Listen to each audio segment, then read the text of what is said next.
நம்ம வாழ்க்கையில் உள்ள நம்ம லட்சியத்தை அடைவதற்கு நம்ம நிறைய செய்ய வேண்டியிருக்கு, நிறைய உழைக்க வேண்டியிருக்கு. அப்போ நம்முடைய கவனம் எதில் இருக்கணும் தெரியுமா?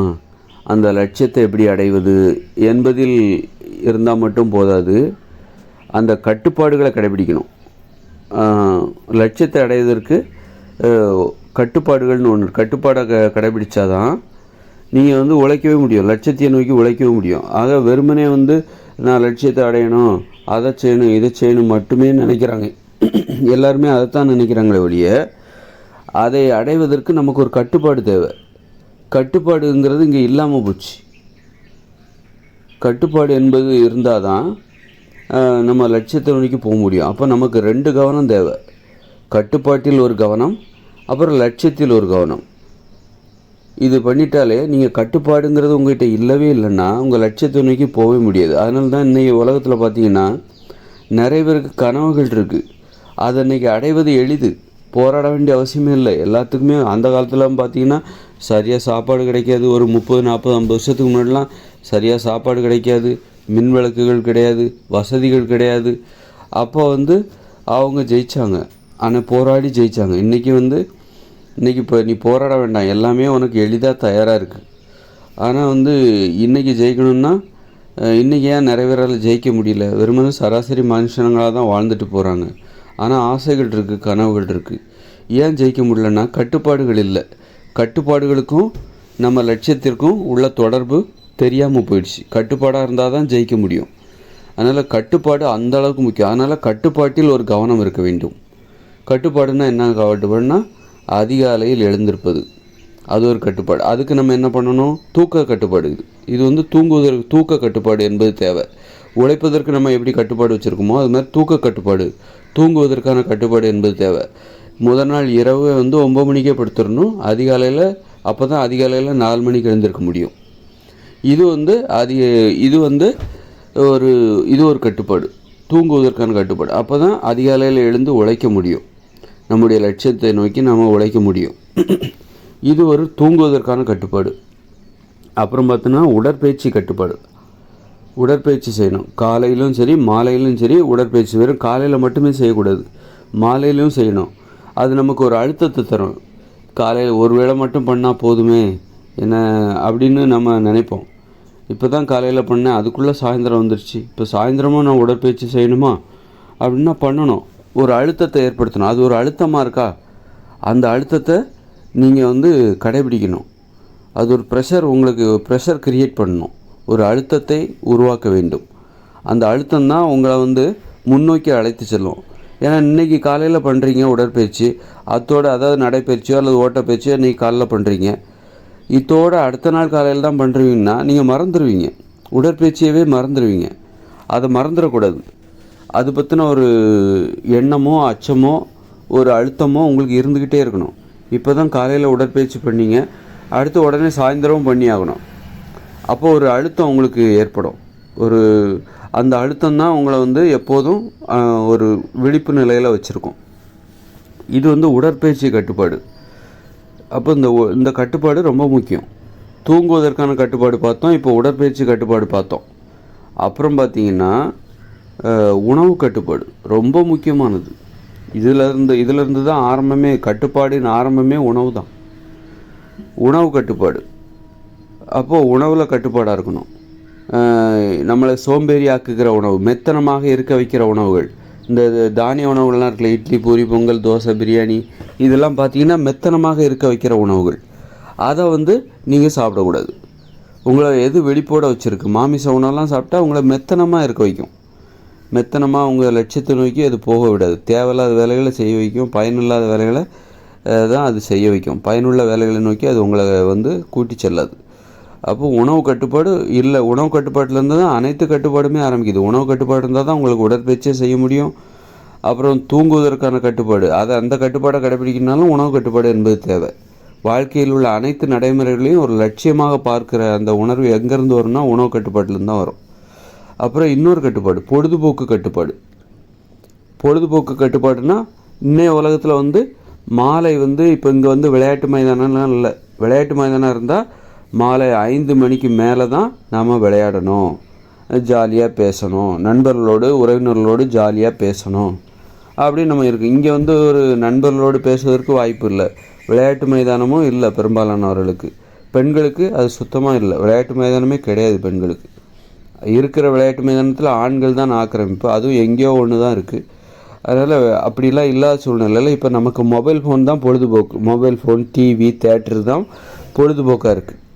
அப்படி இருக்கும்போது பொழுதுபோக்கை வந்து மாலை 6 மணிக்கு மேலே அல்லது பகலில் எல்லா கடமைகளையும் செய்து முடித்த பிறகு மாலை 7 மணிக்கு மேலே, இரவு 7 மணிக்கு மேலே, மாலை 6 மணிக்கு மேலே தான் பொழுதுபோக்கே வச்சுக்கணும். மொபைல் ஃபோன் பொழுதுபோக்கு அது கண்டிப்பாக தேவை தான், அது தேவை. அதே நேரத்தில் மாலை 6 மணிக்கு மேலே 7 மணிக்கு மேலே வச்சுக்கணும். அது ஒரு 1.5 மணி நேரம். ஆனால் 9 மணிக்கு படுத்துடணும், இரவு 9 மணிக்கு படுத்துடணும், அதை மனசில் வச்சுக்கணும். இது வந்து பொழுதுபோக்கு கட்டுப்பாடு.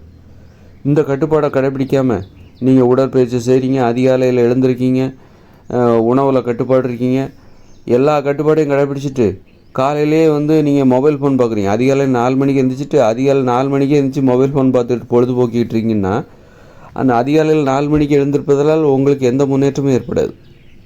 அதனால் பொழுதுபோக்கில் நீங்கள் ஒரு கட்டுப்பாடு இருக்கணும். நிறைய பேர் காலையில் எழுந்திரிச்சோடனே மொபைல் ஃபோன் பார்த்துட்ருப்பாங்க.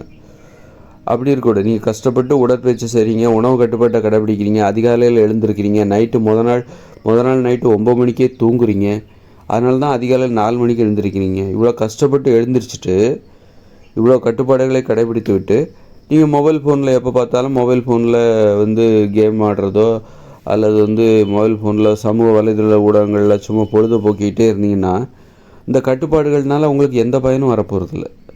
அதனால் வந்து பொழுதுபோக்கு ஆர்வத்தை கட்டுப்படுத்தணும், பொழுதுபோக்கு மோகத்தை கட்டுப்படுத்தணும். ஏன்னா நம்ம மொபைல் ஃபோன்லாம் நம்மளை ஈர்க்கும், பயங்கரமாக ஈர்க்கும். அதை வந்து கட்டுப்படுத்தி அதை 6 மணிக்கு மேலே வச்சுக்கலாம். அப்போ பொழுதுபோக்கில் ஒரு கட்டுப்பாடு. அப்போ தான் வந்து நம்ம கடமைகளை முதல்ல செய்வோம், கஷ்டமான வேலைகளை முதல்ல செய்வோம், அப்புறமா வந்து நம்ம கடமைகளை செய்வோம், அப்புறமா நம்ம வந்து பொழுதுபோக்கான வேலைகளை செய்வோம். நம்ம கடமைகளை முதல்ல செய்வோம், கஷ்டமான வேலைகளை முதல்ல செய்வோம். அதன் பிறகு சாயந்தரமாக மொபைல் ஃபோனை பார்ப்போம். மொபைல் ஃபோனில் பொழுதுபோக்கலாம், டிவி பார்க்கலாம், தேட்டரில் போய் ஒரு படத்தை பார்க்கலாம்.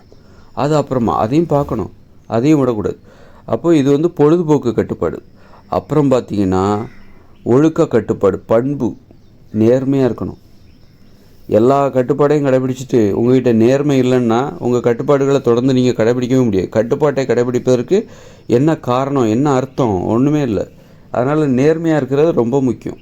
நேர்மையாக இல்லாதவங்களால் உடற்பயிற்சி செய்ய முடியாது, உணவு கட்டுப்பாட்டை கடைபிடிக்க முடியாது, பொழுதுபோக்கில் கட்டுப்பாடு இருக்காது, ஓய்வில் கட்டுப்பாடு இருக்காது. ஆக நேர்மையும் ரொம்ப முக்கியம். நேர்மையாக இல்லைன்னு வச்சுக்கோங்க, அவன் வாங்குறான் லஞ்சம், இவங்க செய்கிறாங்க ஊழல், இவங்க வாங்குறாங்க கமிஷன் அப்படின்னு நினச்சிட்டு அடுத்தவங்களெல்லாம் கையை காட்டிட்டு அது மாதிரியே நீங்களும் லஞ்சம் வாங்குறீங்க, நேர்மை இல்லாமல் நடந்துட்டிங்கன்னா கண்டிப்பாக உங்களால் உணவு கட்டுப்பாடு சாத்தியமில்லை. அந்த உணவு கட்டுப்பாட்டை கடைபிடிப்பதற்கான மன உறுதி உங்கள்கிட்ட இருக்காது. ஏன்னா நேர்மையற்றவர்களிடம் மன உறுதி இருக்காது. நேர்மையற்றவர்கள் எப்பவும் கோழைகளாக தான் இருப்பாங்க. நிறைய பணத்தை வேணால் அவங்க சம்பாதிக்கலாம் முறைகேடான வழியில், ஆனால் அவங்க வெறும் பைந்தாம்பிச்சாளிகளாக தான் இருப்பாங்க. போலீஸ் எப்போவும் நம்மளை பிடிச்சிருவாங்களோ அப்படின்ட்டு என்ன பண்ணுவாங்கன்னா தன்னை சுற்றி உள்ள அதிகாரிகளுக்கும் தன்னை சுற்றி வேலை பார்க்குறவங்களுக்கும் அந்த அவங்க வாங்குகிற லஞ்சத்தில் ஊழலில் கமிஷன் கொடுத்து சுற்றி இருக்கிறவங்கள தனக்கு பாதுகாப்பாக மாற்றி வச்சு அதன் மூலம் ஒரு தைரியத்தை ஏற்படுத்தி வச்சுப்பாங்க. ஆனால் எப்போ வேணாலும் தனக்கு ஆபத்து வரும் அப்படின்னு பயந்துக்கிட்டே இருப்பாங்க. போலீஸ் வந்து பிடிச்சாச்சுனாக்கா மூஞ்ச காட்டுறதுக்கு பயந்துக்கிட்டு முகத்தை கர்ச்சிப்பால் மூடிக்கிட்டே போவாங்க. அந்த நீங்கள் பார்த்துருப்பீங்க. அது மாதிரி எப்போவுமே நேர்மை இல்லாதவங்க வெறும் பீச்சாடிகளாக தான் இருப்பான், தைரியமாக இருக்கவே மாட்டாங்க அவங்க. அதனால் நேர்மை இல்லாதவர்களால் வந்து மன உறுதி அவங்ககிட்ட இருக்காது. அதனால் நேர்மை என்பது ஒரு அற்புதமான கட்டுப்பாடு. அப்போது இவ்வளோ கட்டுப்பாடை கடைபிடிச்சாதான் நீ உன் லட்சியத்தில் முன்னேற முடியும். அப்போ 2 கவனம் தேவை. எல்லாத்துக்கும் நான் அதை செய்யணும் இதை சாதிக்கணுங்கிற எண்ணம் மட்டும் இருக்குது, ஆனால் ஏன் என்னால் முடியலை அப்படிங்கிற எண்ணம் தான் அப்படிங்கிற கேள்வி எல்லாத்துக்குமே இருக்குது. நான் அதை செய்யணும் இதை செய்யணும் அப்படிங்கிற எண்ணம் இருக்குது, ஆனால் என்னால் ஏன் முடியலை, என்னால் ஏன் உழைக்க முடியலை, காலையிலே எந்திக்கணும்னு சொல்கிறாங்களே ஏன் எந்திக்க முடியலை, என்னால் ஏன் முடியலை, என்னால் ஏன் வந்து நான் நினைக்கிறேன் அதை செய்யணும் இதை செய்யணும்னு சொல்லிட்டு, ஆனால் அது சம்மந்தமாக என்னால் முயற்சி எடுக்கவே முடியல, நாளைக்கு பார்த்துக்கலாம் அடுத்த நாள் பார்த்துக்கலாம், வர 1ஆம் தேதியில் இருந்தால் நம்ம ஒழுங்காக இருக்கணும், இந்த மாதிரி ரெசல்யூஷன் எடுப்பாங்க. வர 1ஆம் தேதியில் இருந்தால் நியூ இயரில் இருந்தால் நம்மளை மாற்றிக்கணும் அப்படின்னு நினைப்பாங்க. இன்னும் 1 மாதம் மட்டும் ஃப்ரீயாக இருந்துக்கோ, வர்ற ஜூன்லேருந்து நான் வந்து புதுசாக மாற போகிறேன் அப்படி ஆனால் முடியாது. காரணம், அடிப்படை ஒரு கட்டடம் எழுப்புவதற்கான ஒரு லட்சியம் என்கிற அந்த கட்டடம் வந்து எழுப்புவதற்கான அடிப்படை அந்த அஸ்திவாரம் என்பது என்னவென்றால் கட்டுப்பாடு இல்லை என்றால் நீங்கள் எதையுமே செய்ய முடியாது. நீங்கள் செய்வதற்கு உங்களை நீங்கள் கட்டுப்படுத்தியாக வேண்டும். நீங்கள் உங்கள் லட்சியத்தை நோக்கி போகிறதுக்கு நீங்கள் உங்களை கட்டுப்படுத்தி ஆக வேண்டும். அப்போ தான் உங்கள் லட்சியத்தை நோக்கியே அந்த மேல் கட்டுமானத்தை எழுப்ப முடியும். மேல் கட்டுமானத்தை எழுப்ப வேண்டுமென்றால் உங்களுக்கு பலமான அஸ்திவாரம் வேண்டும். கட்டுப்பாடுகள் என்கிற அந்த அஸ்திவாரம் வேண்டும். அந்த அஸ்திவாரம் பாருங்கள், வெறும் ஒரு கட்டுப்பாடு மட்டும் கிடையாது. அந்த அஸ்திவாரம்னா அது வெறுமனே ஒரு கட்டுப்பாடு கிடையாது, வெறும் உணவு கட்டுப்பாடு மட்டும் கிடையாது. தூங்குவதில் கட்டுப்பாடு, அப்புறம் வந்து பொழுதுபோக்கு கட்டுப்பாடு, உடற்பயிற்சி கட்டுப்பாடு, உணவு கட்டுப்பாடு, பண்புகளில் கட்டுப்பாடு, பொழுதுபோக்கு கட்டுப்பாடு, பொழுதுபோக்குவதில் ஒரு கட்டுப்பாடு, இப்படி நேர்மையாக இருப்பதில் ஒரு கட்டுப்பாடு, நேர்மை கட்டுப்பாடு, பண்பு கட்டுப்பாடு, ஒழுக்க கட்டுப்பாடு, ஒழுக்கம், அந்த மாதிரி இப்படிப்பட்ட நிறைய கட்டுப்பாடுகள் இருக்குது. இதெல்லாம் செஞ்சால் மட்டும்தான், இந்த கட்டுப்பாடுகளை கடைபிடிச்சா மட்டுமா உன்னால் லட்சியத்தில் ஜெயிக்க முடியும். இந்த கட்டுப்பாடுகளில் மட்டும் உறுதியாக இரு, அவ்வளோதான். உன்னால் வந்து உங்கள் லட்சியத்தை நோக்கி உன்னால் ஜெயிக்காமல் இருக்கவே முடியாது.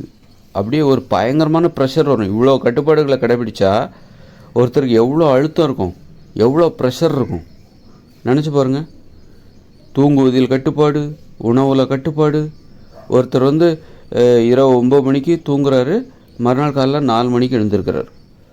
அப்புறம் பார்த்திங்கன்னா உணவில் கட்டுப்பாடு. அவர் இட்லி, பூரி, பொங்கல், தோசைலாம் சாப்பிட மாட்டார், மாமிசம் சாப்பிட மாட்டார், மீன், முட்டையெல்லாம் சாப்பிட மாட்டார். கிழங்குகள், கீரைகள், காய்கறிகள், பழங்கள், பருப்பு வகைகள், கடலைகள், பயிர் வகைகள், தேன், மோர், பால், தயிர் இதைத்தான் சாப்பிட்றாரு. இப்படி ஒரு உணவு கட்டுப்பாடு அவரிடம் இருக்கிறது. அப்படின்னா அவருக்கு எவ்வளோ அழுத்தம் இருக்கும். அப்புறம் உடற்பயிற்சி கட்டுப்பாடு. காலையிலையும் உடற்பயிற்சி செய்கிறார், சாயந்தரமும் உடற்பயிற்சி செய்கிறார். நடைப்பயிற்சி அல்லது ஓட்டப்பயிற்சி, உடற்பயிற்சி, இதில் ஏதாவது ஒன்று செய்கிறார், அல்லது எல்லாத்தையுமே செய்கிறார். அப்போ அவருக்கு எவ்வளோ ப்ரெஷர் இருக்கும். பொழுதுபோக்குவதில் கட்டுப்பாடு. பகல்லெல்லாம் மொபைல் ஃபோன் பார்க்க மாட்டார், சாயந்தரம் எல்லா வேலையும் முடிச்சிட்டதுக்கப்புறம் தான் மொபைல் ஃபோன் பார்ப்பார். அப்படின்னா அவருக்கு எவ்வளோ ப்ரெஷர் இருக்கும். அப்புறம் நேர்மையாக இருக்கிறாரு, யாரையும் ஏமாற்றி பணம் சம்பாதிக்கணுங்கிற எண்ணம் அவருக்கு இல்லை, நேர்மையாக இருக்கிறார். அடுத்தவங்க காசு மேலே ஆசைப்படுறதில்ல. அப்போ அவருக்கு எவ்வளோ ப்ரெஷர் இருக்கும். அந்த ப்ரெஷர் இருந்தால் தான் நீங்கள் உங்கள் லட்சியத்தை நோக்கி அது உங்களை தள்ளும். அந்த ப்ரெஷரில் இவ்வளோ ப்ரெஷர் இல்லைன்னா, இவ்வளவு அழுத்தம் இல்லைன்னா உங்களால் வந்து உங்கள் லட்சியத்தை நோக்கி போகவே முடியாது. உங்களுக்கு அந்த அழுத்தம் உங்களால் நீங்கள் எவ்வளோ தான் முயற்சி பண்ணாலும் முக்கினாலும் ஒரு அடி கூட எடுத்து வைக்க முடியாது. கீழே தான் போயிட்டே இருப்பீங்க. மேலே போகிறதுக்கு உங்களுக்கு அழுத்தம் தேவை. இப்போ பூமிக்கு அடியில் இருக்கிற தண்ணியை வந்து மேலே கொண்டு வர்றதுக்கு அதுக்கு ஒரு அழுத்தம் தேவை, இழுத்து கொண்டு வரணும்ல. அது மாதிரி தான் வந்து உங்களை நீங்கள் மேலே போகணும், உங்கள் லட்சியத்தின் மூலமாக உங்கள் வாழ்க்கையில் நீங்கள் உயரத்துக்கு போகணும் அப்படின்னா உங்களுக்கு ஒரு அழுத்தம் தேவை, ஒரு ப்ரெஷர் தேவை. அந்த அழுத்தம் இல்லைன்னா உங்களால் ஒரு அடி கூட மேலே வர முடியாது, மேலே நோக்கி போக முடியாது, உயர முடியாது, முன்னேற முடியாது. அதனால் கட்டுப்பாடுகள் என்பது தான் வந்து உயிர் நினச்சிக்கோங்க. அதுதான் வந்து ரகசியம். ஒருத்தருக்கான கட்டுப்பாடுங்கிறது எது. அந்த காலத்தில் எப்படி வந்து பெரிய பெரிய தலைவர்கள்லாம் பார்க்குறோம், அப்துல் கலாம், நம்ம அவங்களுடைய செயல்பாடுகளை வியந்து பார்க்குறோம். எப்படி இவங்களால் சாதிக்க முடிஞ்சுது. காந்தியோ காமராஜரோ அப்படி பெரியாரோ இதெல்லாம் நம்ம பார்க்குறோம். எப்படி இவர்களால் சாதிக்க முடிஞ்சுது அப்படி எல்லாத்துக்கும் ரகசியம் இது தான். அந்த பெரிய தலைவர்களுக்கான ரகசியமே இது தான். அவர்களுக்கான ரகசியம் என்னவாக இருக்கும் அப்படின்னு ஏன் நம்மளால் முடியலை, நம்மலாம் சாதாரண மனுஷங்க அப்படின்னு சொல்லிட்டு நம்ம போயிடுறோம். ஒன்றுமே இல்லைங்க, இதுதான் ரகசியம். இந்த ரகசியத்தை பிடிச்சிட்டாலையா, இந்த ரகசியம்தான் அவர்களுடைய பலமாக இருந்திருக்கிறது. அதனால் வந்து இந்த ரகசியத்தை பின்பற்றினால் கடந்த காலத்தில் வாழ்ந்த ரொம்ப வியப்பிற்குரிய மனுஷங்கள்லாம் கடந்த காலத்தில் வாழ்ந்திருக்காங்களே, அதை விட மேலானவர்களாக நம்மால் வாழ முடியும். அதுதான் உண்மை. அதனால் கட்டுப்பாடுகள் என்பது அதை பலமாக பிடிச்சிக்கோங்க. நீங்கள் பலவீனமாக இருக்கீங்கன்னா நம்மக்கிட்ட ஏதோ ஒரு கட்டுப்பாடு இல்லை, நம்மக்கிட்ட இருக்கிற கட்டுப்பாட்டில் ஏதோ ஒரு தளர்வு ஏற்பட்டு விட்டது, ஏதோ ஒரு ஓட்டை விழுந்து விட்டது. அதனால்தான் எங்கேயோ வந்து அந்த பலூனில் காற்று நிற்க மாட்டேங்குது, அழுத்தம் வந்து நம்ம அடிச்சுக்கிட்டே இருக்கும், காற்று அடிச்சுக்கிட்டே இருக்கும், அந்த பலூனில் அழுத்தம் சேர மாட்டேங்குது, காற்று எங்கேயோ வெளியே போகுது, அந்த ஓட்டையை அடைக்கணும், அந்த கட்டுப்பாடுகளில் ஏற்பட்ட ஓட்டையை அடைக்கணும். போய் அந்த கட்டுப்பாடு இதனால தான் வந்து நான் என்னால் வந்து உறுதியாக இருக்க முடியல, அதனால் அந்த ஓட்டையை அடைச்சிடணும். அந்த கட்டுப்பாடுகள் தான் வேலி, ஒரு தோட்டத்திற்கான வேலி. அந்த தோட்டத்தில் வந்து வேலி சரியாக இல்லைன்னு இங்கே கட்டுப்பாடுகள் என்கிற வேலி சரியாக இல்லைன்னா வெளியே இருக்கிற ஆடு மாடெல்லாம் உள்ளே புகுந்து, ஒரு தோட்டங்கிறது தோட்டமாக இருக்க வேண்டும். தோட்டத்துக்கு வேலிகள் என்பது கட்டுப்பாடுகள் போல். ஒரு தோட்டம் இருக்குது அப்படின்னா அந்த தோட்டத்துக்கு எது பாதுகாப்பு? வேலி இல்லாத தோட்டம் எங்கேயா பாதுகாப்பாக இருக்குமா? அதை நம்பி எதையுமே நம்ம உருவாக்க முடியாது. ஒரு வீடுன்னா அதுக்கு ஒரு காம்பவுண்ட் சுவர் இருக்கணும், எல்லை இருக்க வேண்டும், எல்லை பாதுகாப்பு இருக்கணும்.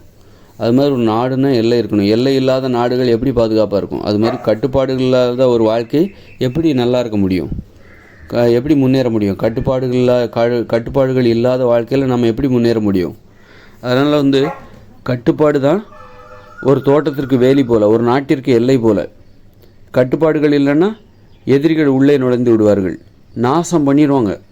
இராணுவங்கிறது கட்டுப்பாடு பாருங்கள், இராணுவம் போல் ஒரு கட்டுப்பாடு என்பது இராணுவம். நம்மளை வீழ்த்துறதுக்கு இங்கே நிறைய விஷயங்கள் இருக்குது. இந்த மொபைல் ஃபோனாக இருக்கட்டும், அல்லது உணவுகள்லேயே நம்மளை வீழ்த்திடும், உணவுகள்லேயே நம்மளை சாகடிச்சிடும், சும்மா உங்களை இப்போ வந்து சோம்பேறி ஆக்கிரும். அந்த மாதிரி இந்த இட்லி பூரி பொங்கல் தோசை பிரியாணி இதெல்லாம் வந்து போதை உணவு. கேட்டால் இதெல்லாம் சாப்பிடாதது ஒரு வாழ்க்கையா அப்படின்னு தோணும். இதெல்லாம் சாப்பிடாம நீ என்ன வாழ்க்கையில் பெருசாக சாதிச்சிட போகிற அப்படின்னு நினைப்பாங்க. நீங்கள் உங்கள் லட்சியத்தை நோக்கி போய் பாருங்கள். அதோடு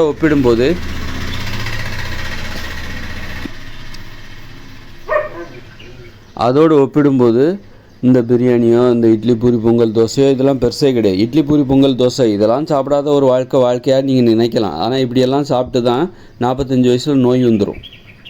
அப்புறம் வந்து சுகர் வந்துருச்சு, ப்ரெஷர் வந்துருச்சு, ஆஸ்துமா வந்துருச்சு, அந்த இது வந்துருச்சு, இந்த நோய் இது வந்துருச்சு, மூல நோய் வந்துருச்சு, உடம்பு பருமன் ஆயிடுச்சு, அசிங்கமாக இருக்குது, தொப்பை தொந்தி நடக்க முடியல அப்படின்னு சொல்லிட்டு, அதாவது பிரியாணி சாப்பிடாத வாழ்க்கை, இதெல்லாம் சாப்பிட்லன்னா நீ என்னத்துக்கு உயிரோடு இருந்து என்னத்தை பண்ண போகிற அப்படின்னு கேட்குறாங்கல்ல.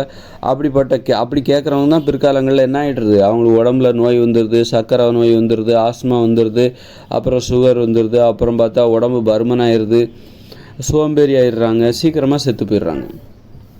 அதனால் ரொம்ப நாள் வாழணுங்கிறது முக்கியமாக இல்லையா? அதனால் ஒரு மனித வாழ்க்கைக்கு ஒரு நாட்டுக்கு இராணுவம் எப்படி ரொம்ப முக்கியம். இராணுவம் இல்லைன்னா அந்த நாடு எப்படி சின்னாபின்னமாகிடுமோ அதே மாதிரி தான் கட்டுப்பாடுகள் என்பது ஒரு மனித வாழ்க்கைக்கு இராணுவம் போல்.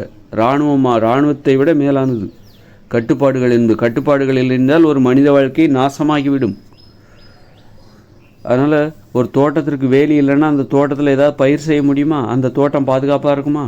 இருக்காது. அதனால் ஒரு தோட்டத்திற்கு வேலி என்பது போல் கட்டுப்பாடுகள் என்பது மனித வாழ்க்கைக்கு பாதுகாப்பானது. அதனால் கட்டுப்பாடுகளை கட்டுப்பாடுகள் மீது ஒரு கவனம், கட்டுப்பாடுகளில் உறுதியாக இருங்க, நீங்கள் முன்னேறிக்கிட்டே இருப்பீங்க. நான் நிறைய கட்டுப்பாடு சொன்னேன். பொழுதுபோக்குவதில் கட்டுப்பாடு, உடற்பயிற்சி கட்டுப்பாடு, உணவு கட்டுப்பாடு, பண்புகளில் கட்டுப்பாடு, நல்ல ஒழுக்கம், இதெல்லாம் எப்படி உடற்பயிற்சி கட்டுப்பாடு, உணவு கட்டுப்பாடு, பொழுதுபோக்கு கட்டுப்பாடு, தூக்க கட்டுப்பாடு, தூங்குவதில் கட்டுப்பாடு, இவ்வளோ கட்டுப்பாடுகளை கடைபிடிச்சாதான் நீங்கள் வாழ்க்கையில் ஜெயிக்க முடியும். இந்த கட்டுப்பாடுகளை கடைபிடிச்சிட்டு அப்புறம் வேறு நீங்கள் ஜெயிக்காமல் எப்படி இருப்பீங்க? இந்த கட்டுப்பாடுகளை மட்டும் கடைபிடிச்சிட்டிங்கன்னா அதன் பிறகு நீங்கள் ஜெயிக்காமல் எங்கே போவீங்க? ஜெயிச்சு தான் ஆவீங்க. எப்படி ஜெயிக்காமல் இருப்பீங்க? ஜெயிக்கிறத தவிர வேறு உங்களுக்கு வாழ்க்கையில் ஒன்றுமே கிடையாது. அப்புறம் வெற்றி தான். வெற்றி மேலே வெற்றி வந்து உங்களை வந்துக்கிட்டே இருக்கும், உங்கள் பின்னாடி வரும். வெற்றி வந்து உங்கள் பின்னாடி வரும்.